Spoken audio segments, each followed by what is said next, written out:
Young and the Restless spoilers. Preview recap. Saturday's full. Welcome back to the channel, besties. Today is Friday, an absolutely beautiful day outside, but honestly, I haven't even looked at the sun because I am physically trapped in front of my screen. I need to vent. So buckle up. Oh my God, I'm screaming. I literally cannot even deal right now with what they just dropped on us for the Friday, August 7th episode of The Young and the Restless. Okay, but listen, you know how I get when the Newmans start acting up, but this episode is actually seriously unhinged on a level we have not seen in years. I was sitting here eating my dinner, literally just a normal bowl of pasta, and I actually choked. I had to pause the TV and text my friend immediately because I thought I was hallucinating. The audacity of these writers. I'm dead. I'm actually dead.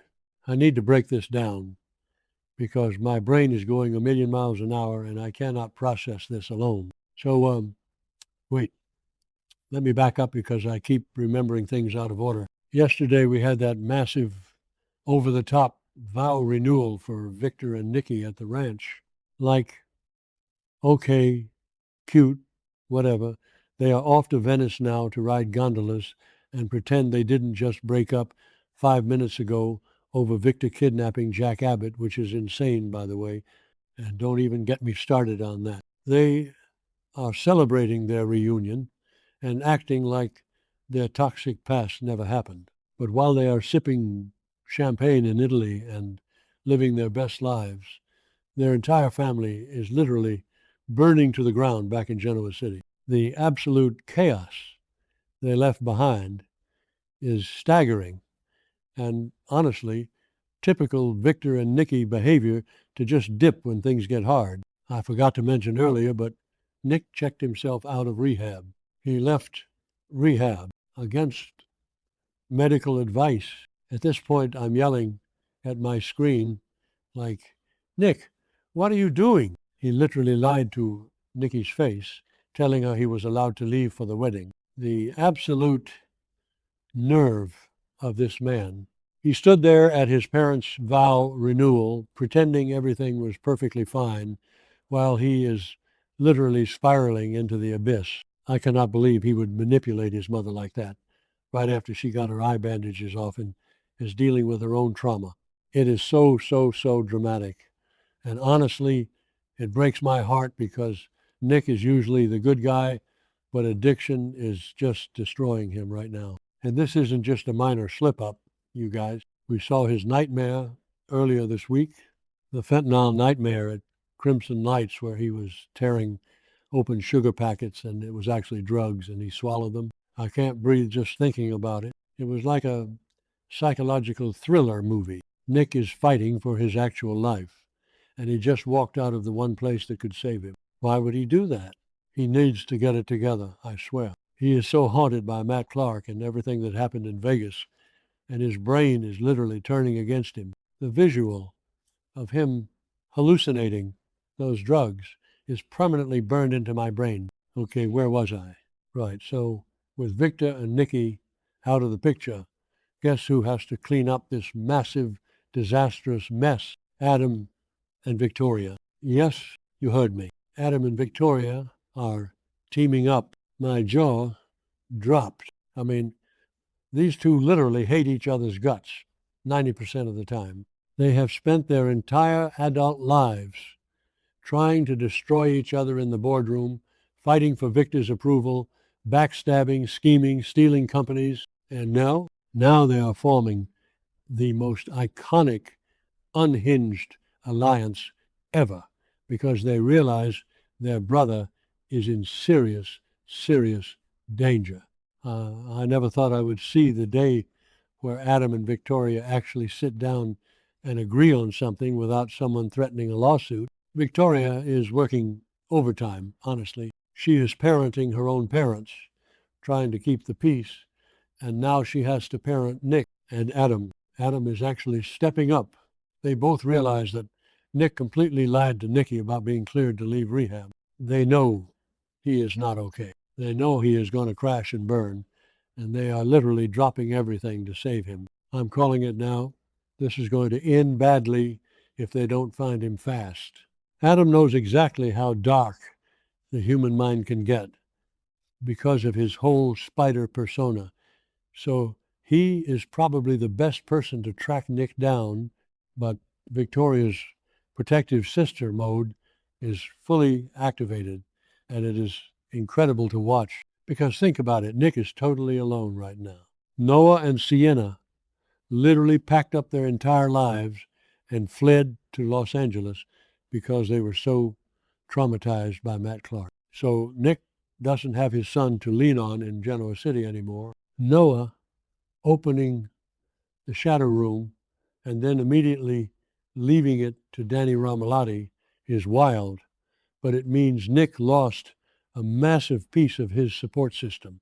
And he is so worried about Sharon being targeted, it's eating him alive. He is isolated, he is vulnerable, and there is literally a drug dealer out there who knows exactly how weak he is right now. The stakes have never been higher. If Nick stays in Genoa City by himself, the temptation is going to be way too much. I am so stressed about this.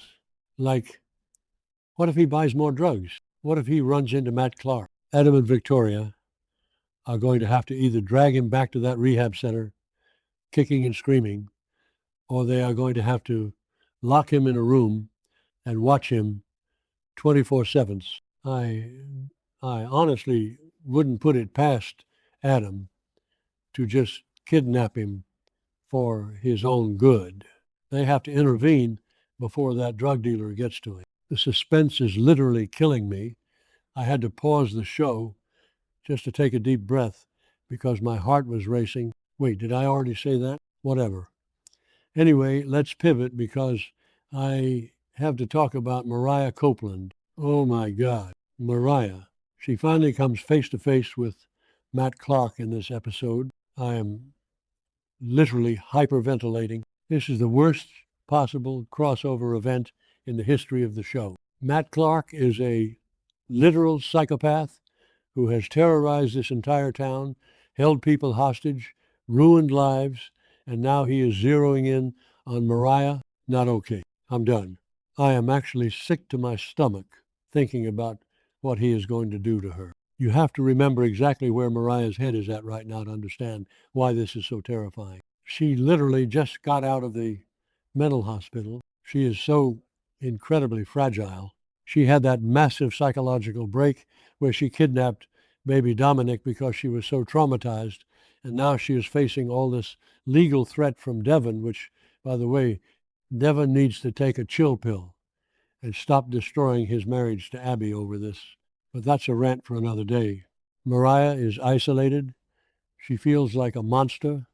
She feels like nobody understands her except maybe Tessa. But even Tessa is having weird feelings for Daniel Romalotti. Mariah is completely broken. And then here comes Matt Clark, slipping in like a snake now that Phyllis removed his ankle monitor. They actually have this twisted, messed up common ground because they have both done terrible things. Matt is looking at her and probably thinking, a vulnerable target. He is literally telling her that he has changed, that he is a new man, and she might actually believe him. I was yelling at my TV, Mariah, run. Do not listen to this man. He is a master manipulator, and he knows exactly what to say to someone who is desperate for a second chance.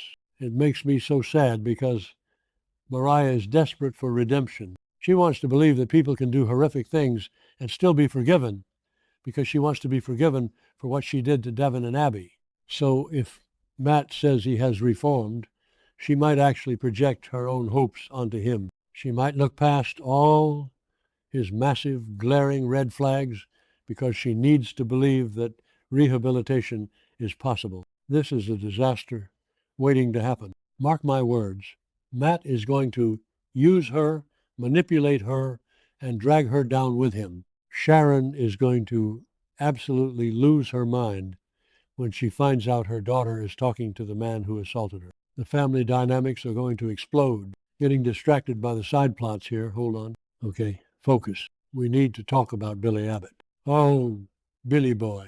Billy is honestly such a mess right now. After he literally betrayed Sally and told Victor about the Newman media sale, which was so petty and jealous, I can't even deal with him right now. He is now spiraling about Chancellor. He is forcing this fake truce with Kane Ashby just to make Jill happy, but we all know that is going to blow up in their faces. But guess who is suddenly giving him good advice in this episode? Audra Charles. Yes, Audra. The same Audra who is besties with Sally and helped her with the pregnancy test. I find it so fascinating that Audra is stepping in to be a positive influence on Billy right now. Like, what is her game? Is she actually just being nice, or is she playing 4D chess to get leverage at Chancellor? She is so ruthless usually, but she has this shared trauma of losing a child with Noah, so maybe she actually relates to Billy's messy emotions. Either way, she's giving him some seriously good advice, and it might actually lead to a massive breakthrough in his investigation, because Billy is on this wild goose chase trying to figure out exactly who saved Chancellor years and years ago and why his mother, Jill, kept it a massive secret from him. Jill never tells anyone anything unless it benefits her. So, this secret is huge. The spoilers are literally saying that Audra might drop a clue that blows this whole investigation wide open. What if the person who saved Chancellor is someone completely shocking? Like, what if it's Victor or someone from Billy's past? I am so invested in this corporate mystery because it is going to change everything. Honestly, between Nick's impending relapse, Adam and Victoria acting like besties, Mariah getting sucked into Matt Clark's toxic web, and Billy uncovering ancient corporate secrets, I don't know how I'm going to survive next week's episodes. I am emotionally exhausted. I need a nap. But I'll be right back here watching every single second because I am hopelessly, tragically addicted to this show. I'm calling it now. This is all going to end badly, but it is going to be iconic television. Okay, I have to go text my group chat because they are not ready for this. See you tomorrow.